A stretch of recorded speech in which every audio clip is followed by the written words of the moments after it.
இன்றைக்கு நான் ஒடியல் புட்டு அவிக்க போறேன். இந்த ஒடியல் புட்டு அவிக்கிறதுக்கு நான் இந்த மாவை அரிச்சு எடுத்திருக்கிறேன். இதுக்குள்ள இப்ப தண்ணி விட்டு கொஞ்சம் கலந்து ஊற விடுவேன் கொஞ்ச நேரம்.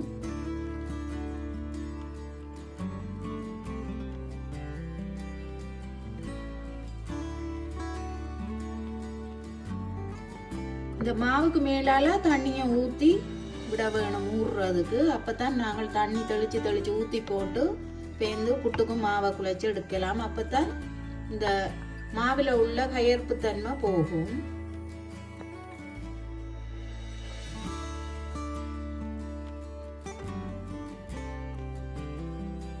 இது ஒரு 15 நிமிஷம் இப்படியே இருக்கட்டும். இப்ப தண்ணி ஊத்தி வச்சு ஒரு 15 நிமிஷம் ஆயிட்டுது.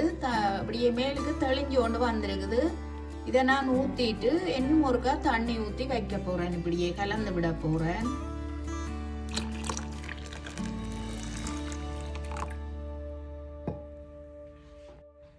இது புது மாண்ட நாடி 2 தரம் ஊத்தி தெளிய விட்டா காணும். பழைய மாண்டா தான் ஒரு 3-4 தரம் தெளிச்சு தெளிச்சு ஊத்த வேணும் தண்ணிய. ஒடியல் மாவை புளிஞ்சு எடுக்கிறதுக்கு நான் ஒரு கொட்டன் துணி எடுத்திருக்கிறேன்.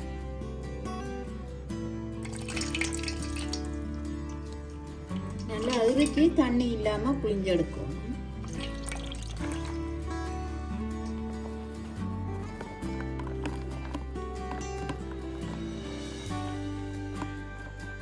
மிச்ச மாவையை நான் புளிஞ்சு எடுக்க போறேன்.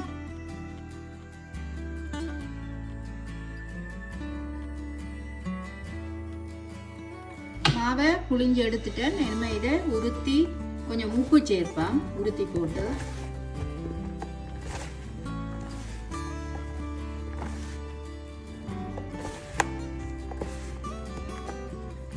இதுக்கு தண்ணி ஒன்றும் சேர்க்க தேவையில்லை. இந்த ஈரத்தன்மையே காணும் மா குழைச்சி எடுக்கிறதுக்கு. இப்ப உப்பு சேர்த்துட்டு இதை நல்லா சேர்த்து குழைச்சி எடுப்பேன்.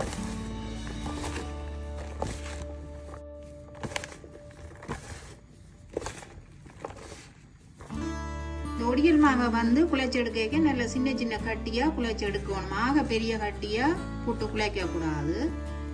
இதுக்குள்ள என்ன நான் தேங்காய் பூ சேர்க்க போறேன்.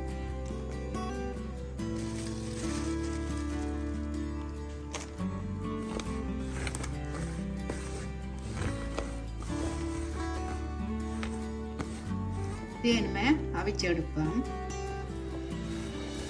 புட்டு என்ன நான் அவிச்செடுக்க போறேன். இந்த நீத்து பட்டியில தான் இதை அவிச்செடுக்க போறேன். கொஞ்சமா வைப்பம், கூட வச்சமண்டா அவியாது.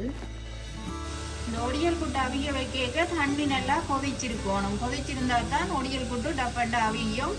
இல்லாட்டி அந்த தண்ணி கொதிக்காம வச்சமண்டா பொறுமா பட்டுடும் ஒடியல் புட்டு. இப்ப தண்ணி கொதிச்சிட்டுது. நான் இதை அவிய வைக்க போறேன். மிச்ச ஒடியல் மாவுக்கு நான் கொஞ்சம் சின்ன சின்னனா வெங்காயம் பச்சை மிளகாய் வெட்டி இருக்கிறேன். அதை சேர்த்து அவிக்க போறேன். இந்த வெங்காயம் பச்சை மிளகாய் சேர்த்தனாடி நான் இன்னும் கொஞ்சம் உப்பு சேர்க்க போறேன். சேர்த்துட்டு எல்லாத்தையும் நல்லா கலந்து விடுவோம் சேர்றதுக்கு.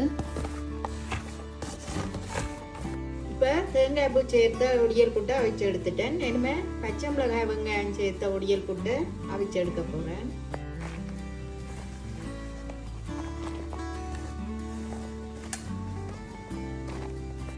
நான் இப்ப இந்த ஒடியல் புட்டை அவிச்சு எடுத்துட்டேன். 2 விதமா அவிச்சு எடுத்திருக்கிறேன். ஒன்று தனியா தேங்காய் பூ போட்டு அவிச்சு எடுத்தேன். மற்றதுக்கு வெங்காயம் பச்சை மிளகாய் சேர்த்து அவிச்சு எடுத்திருக்கிறேன். உண்மையிலேயே 2ம் நல்ல ஒரு டேஸ்டா இருக்குது. நான் செய்த முறை உங்களுக்கு பிடிச்சிருந்தா எங்கட சேனலுக்கு ஆதரவு தாங்கோ. நன்றி.